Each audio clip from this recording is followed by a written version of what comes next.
हर हर महादेव। स्वागत है सभी दर्शकों का ट्रू मीडिया ज्योतिष विज्ञान में। आज हम एक ऐसे विषय पर बात कर रहे हैं कि भारत का जब अंग्रेज़ों से आज़ाद हुआ तो इस समय गांधी का योगदान इतना नहीं था। क्या नेहरू का योगदान था या सुभाष चंद्र बोस, शहीद भगत सिंह, इनका तो हम सभी वर्णन करते हैं।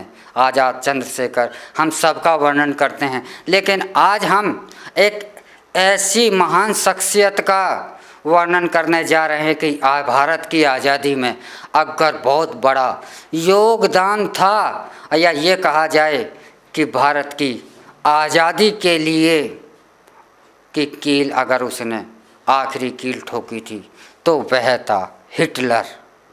आप अवश्य ही आश्चर्य में होंगे कि हिटलर ने भारत की आज़ादी से क्या संबंध है। भारत की आज़ादी से हिटलर का ही बहुत बड़ा संबंध है। अगर हिटलर नहीं होता तो भारत आज भी गुलाम होता, क्योंकि अंग्रेज़ों से विजय पाना, ये हमारे जो आंदोलन चल रहे थे गांधी जी के, इनसे कुछ नहीं हो रहा था।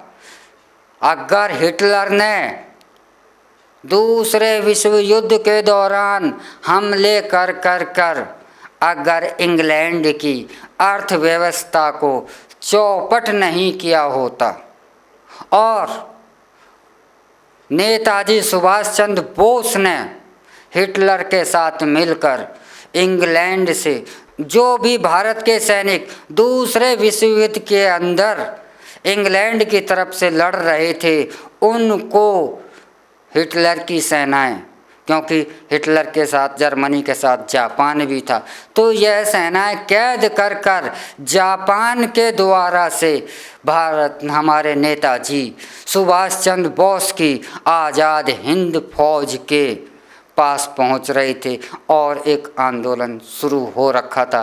भारत की आज़ादी की लड़ाई लड़ी जा रही थी।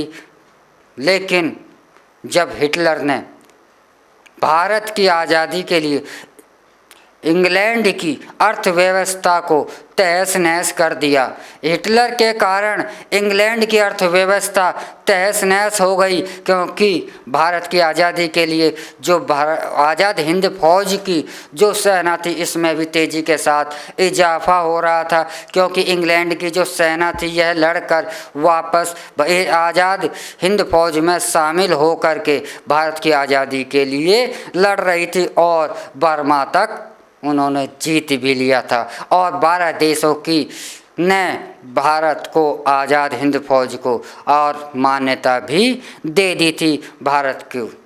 तो जब अर्थव्यवस्था इंग्लैंड की चौपट हो गई तो और इधर भारत के अंदर आज़ादी का आंदोलन अपने चरम पर चल ही रहा था, लेकिन अर्थव्यवस्था चौपट होने के कारण इंग्लैंड की जो भारत की जो सेना थी, नेवी थी और जो ये स्थल सेना थी, इनों में भी बगावत हो गई और इनके अंदर भी एक जुनून आ गया कि यह भी नेताजी सुभाष चंद्र बोस की सेना में शामिल होने लगे। जब इंग्लैंड ने यह देख लिया कि अब हम इंग्लैंड भारत पर ज़्यादा समय तक राज नहीं कर सकते, तब उन्होंने एक युक्ति बनाई कि हम इन पर प्रत्यक्ष रूप से न सही अप्रत्यक्ष रूप से ही हम इन पर राज रखेंगे। तो वह भारत के संविधान का उदय हुआ।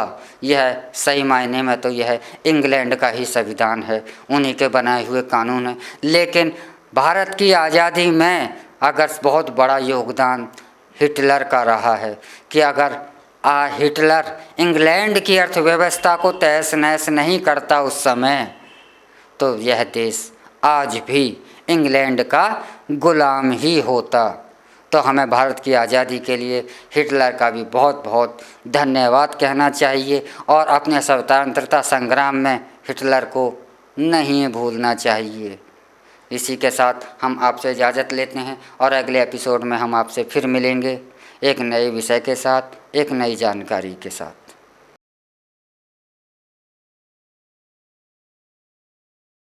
अगर आप ये वीडियो YouTube पर देख रहे हैं तो हमारे चैनल को सब्सक्राइब करें और बेल आइकन को दबाना ना भूलें। अगर आप Facebook पर ये वीडियो देख रहे हैं तो हमारे पेज को लाइक करें।